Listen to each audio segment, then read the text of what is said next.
ابو النصر نیشاپوری رحمتullah علیہ او صاحب دے دا خبره قاری محمد طیب سے لیکلی دا خبره ابو الحسن علی ندوی رحمتullah علیہ لیکلی دی خبره ده ابو الحسن علی ندوی رحمتullah علیہ لیکلی دا او دا خبر مولانا زکریا شیخ الحدیث سہارنپوری رحمتullah علیہ لیکلی دا ابو النصر نیشاپوری من قبر کا نصب گودالی خطا شوا دبل قبر لحد کارشو چی میوی اکتل ابو النصر نیشاپوری وی یو نوجوان پکې ناس دی او ډیر خسته لباس یې چولې دی او په لاس کې قران پاک دی وی دی قران پاک ته مې دا څوکتل پښنه سایه په غټو حرفونو د الفاظ وی دی تلاوت پیدا دی دا څه وکړل به ما ته وی چې قیامت شو به مې چې به بنکلا کېږي ذکر مولانا شبیر احمد عثمانی رحمتullah علیہ شیخ الاسلام د بخاری په شرح فضل الباری کې لیکي ډیر نیکان خلق په قبر کې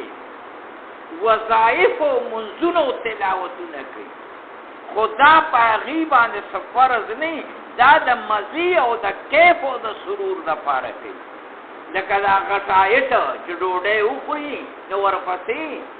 انګورو کېلې او سیو دا خوري دې ته فاکهه وي په عربي د فاکهه خپل مزه معنی ده مزه غسل د پکېلو څو ځان مړی نه خو د مزه او د سر د پاره فاکهه ورته ذکر نو دارنګ لا نیکان خلق په قبر کې چې تلاوت کوي دا د هغې د مزه او د کیف لپاره ذکر محمد قاسم نانوتوی رحمتullah علیہ وی ہم تو قبر میں بھی نماز پڑھیں گے منہ کو جب قبر سے لڑشو قبر کے بامون شو اوی جی جنت سے لڑشم اللہ تبین چه نور سنبال کا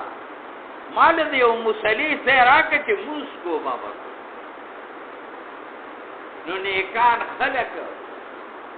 داغی اعمال صالحو پا بنیاد باندے ځان له قبر تیار کړی دی ځان له آخرت تیار کړی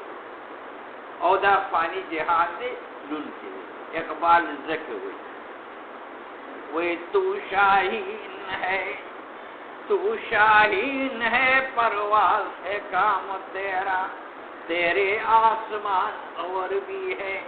اسی شب روز میں الجھ کر نہ رہ جا کہ تیرے زمان و مکان اور بھی ہے تو شاہین